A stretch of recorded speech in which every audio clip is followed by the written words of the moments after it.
वो तब भी गरीबों की भावनाओं से खेलते थे। आज भी वही खेल खेल रहे हैं। वो तब भी जात पात के नाम पर समाज को बांटते थे। आज भी वही पाप कर रहे हैं। वो तब भी आकंठ भ्रष्टाचार में डूबे रहते थे और आज तो वो एक से बढ़कर एक। आज आप देखिए, पूरी दुनिया भारत का गौरवगान कर रही है। दुनिया में भारत का डंका बज रहा है कि नहीं बज रहा है? बज रहा है कि नहीं बज रहा है? आज दुनिया को भारत में अपना भविष्य दिखता है, लेकिन जो राजनीति में उलझे हुए हैं, कुर्सी के सिवा जिनको कुछ नजर नहीं आते, उन्हें आज दुनिया में हिंदुस्तान का डंका बजना भी अच्छा नहीं लगता है। भारत, सोचिए दोस्तों, 9 वर्षों में 10वें नंबर से 5वें नंबर की आर्थिक ताकत बन गया है। लेकिन ये विकास विरोधी लोग ये सिद्ध करने में जुटे हैं कि ऐसा हुआ ही नहीं है। मोदी ने गारंटी दी है कि अगले कार्यकाल में भारत दुनिया की टॉप 3 इकोनॉमी में एक नाम हमारे हिंदुस्तान का होगा। इससे भी सत्ता भूखे कुछ लोगों के पेट में दर्द हो रहा है। मेरे परिवारजनों, विकास विरोधी लोगों को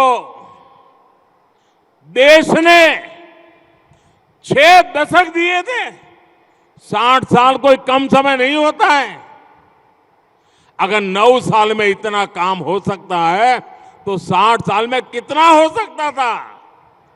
उनके पास भी मौका था, वो नहीं कर पाए। ये उनकी नाकामी है। वो तब भी गरीबों की भावनाओं से खेलते थे। आज भी वही खेल खेल रहे हैं। वो तब भी जात पात के नाम पर समाज को बांटते थे। आज भी वही पाप कर रहे हैं। वो तब भी आकंठ भ्रष्टाचार में डूबे रहते थे और आज तो वो एक से बढ़कर एक घोर भ्रष्टाचारी हो गए हैं।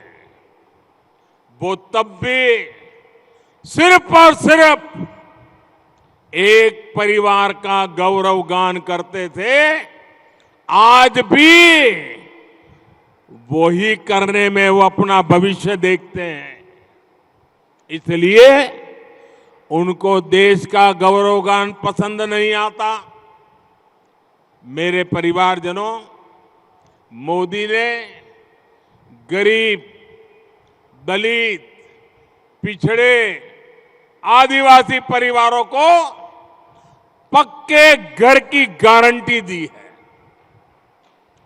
अभी तक इसके तहत देश में 4 करोड़ परिवारों को अपने पक्के घर मिल चुके हैं। यहां एमपी में भी अभी तक लाखों घर गरीब परिवारों को दिए जा चुके हैं और आज भी इतनी बड़ी मात्रा में घरों का लोकार्पण किया गया है। जब इन लोगों की सरकार दिल्ली में थी, तब गरीबों के घर के नाम पर भी सिर्फ लूट होती थी। ये लोग जो घर बनवाते थे, वो रहने लायक भी नहीं होते थे। देश भर में ऐसे लाखों लाभार्थी थे जिन्होंने कभी उन घरों में पैर तक नहीं रखा। लेकिन आज जो घर बन रहे हैं उनमें खुशी खुशी गृह प्रवेश हो रहा है। ऐसा इसलिए क्योंकि ये घर हर लाभार्थी बहन भाई खुद अपने हिसाब से बना रहा है, अपने सपनों के अनुरूप, अपनी जरूरतों के हिसाब से अपना घर बना रहा है।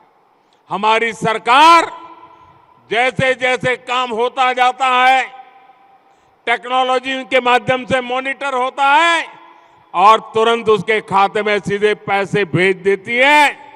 कोई चोरी नहीं होती है, कोई कटकी कंपनी नहीं, कोई भ्रष्टाचार नहीं, और उसका घर बनना आगे बढ़ जाता है।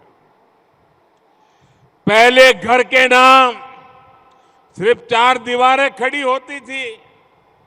आज जो घर मिल रहे हैं इनमें टॉयलेट, बिजली, नल से जल, उज्ज्वला की गैस, सब कुछ एक साथ मिलता है।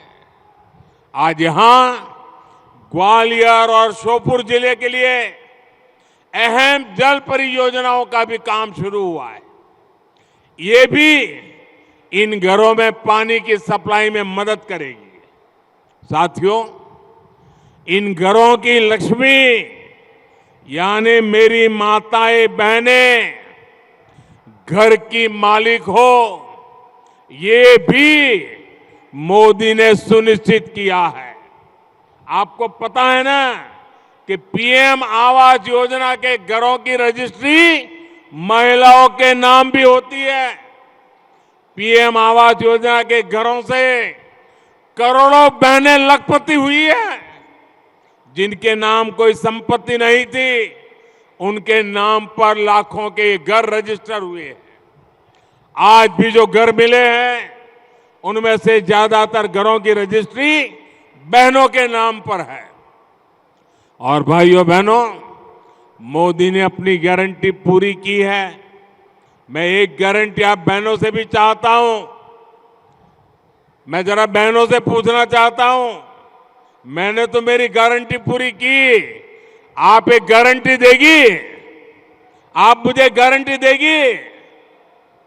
पक्का देगी? तो मुझे गारंटी चाहिए, घर मिलने के बाद अपने बच्चों को अच्छे से पढ़ाना है, कोई ना कोई कौशल सिखाना है। करोगे? आपकी इस गारंटी मुझे काम करने की ताकत देती है। मेरे परिवारजनों, नारी सशक्तिकरण भारत के लिए वोट बैंक का नहीं, बल्कि राष्ट्र कल्याण का, राष्ट्र निर्माण का एक समर्पित मिशन है। हमने देखा है कि पहले अनेक सरकारें आई गई, हमारी बहनों को लोकसभा और संसद में 33% आरक्षण के झूठे वादे करके बार बार वोट मांगे गए, लेकिन संसद में साजिश करके कानून बनाने से रोका गया, बार बार रोका गया। लेकिन मोदी ने बहनों को गारंटी दी थी, और मोदी की गारंटी यानी हर गारंटी के पूरा होने की गारंटी। आज नारी शक्ति वंदन अधिनियम एक सच्चाई बन चुका है। मैं इस सभा में और आगे के लिए भी मैं चाहूंगा अपनी ये विकास की गाथा में हमारी मातृशक्ति की भागीदारी और ज्यादा बढ़े और प्रगति का रास्ता खुले, उसी दिशा में हमने आगे जाना है। भाइयों बहनों,